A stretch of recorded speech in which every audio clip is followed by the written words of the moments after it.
राजू और जादुई बांसुरी। राजू एक छोटा, चंचल और निग्दिल लड़का था जो अपनी माँ के साथ जंगल के पास एक छोटे से गांव में रहता था। वह जंगल में रोज खेलता और वहां के जानवरों से उसे बहुत लगाव था।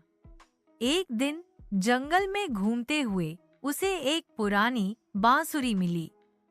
जब उसने उसे बजाया तो चारों तरफ से चिड़ियां चहचहाने लगीं, खरगोश उछलने लगे और हिरण उसके पास आकर खड़े हो गए। राजू को समझ आ गया कि यह कोई साधारण बांसुरी नहीं, बल्कि जादुई बांसुरी थी। धीरे धीरे राजू इस बांसुरी की मदद से जंगल के जानवरों की देखभाल करने लगा। वह जब भी इसे बजाता, सभी जानवर उसकी बात मानते और खुशी से नाचते। गांव के लोग भी राजू को जंगल का दोस्त कहने लगे। लेकिन एक दिन गांव में एक शिकारी आया।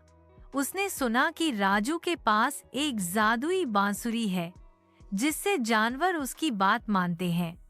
उसने चालाकी से राजू से बांसुरी छीन ली और जंगल में जाकर उसे बजाने लगा। जैसे ही जानवर उसके पास आए, उसने उन्हें अपने जाल में फंसाने की कोशिश की। लेकिन जानवरों को महसूस हुआ कि यह राजू नहीं था।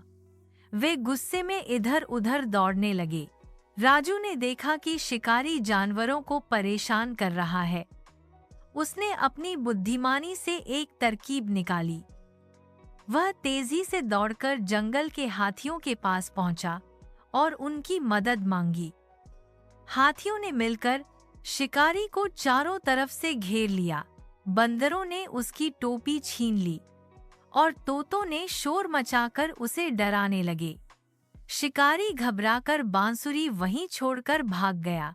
राजू ने बांसुरी वापस ले ली और शिकारी से कहा, जानवर हमारे दोस्त हैं।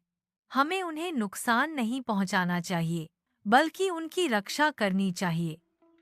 शिकारी को अपनी गलती का एहसास हुआ और उसने वादा किया कि वह अब कभी किसी जानवर को नुकसान नहीं पहुंचाएगा। सीख: प्रकृति और जानवरों के साथ प्यार और दया का व्यवहार करना चाहिए, क्योंकि वे भी हमारे जीवन का अहम हिस्सा हैं।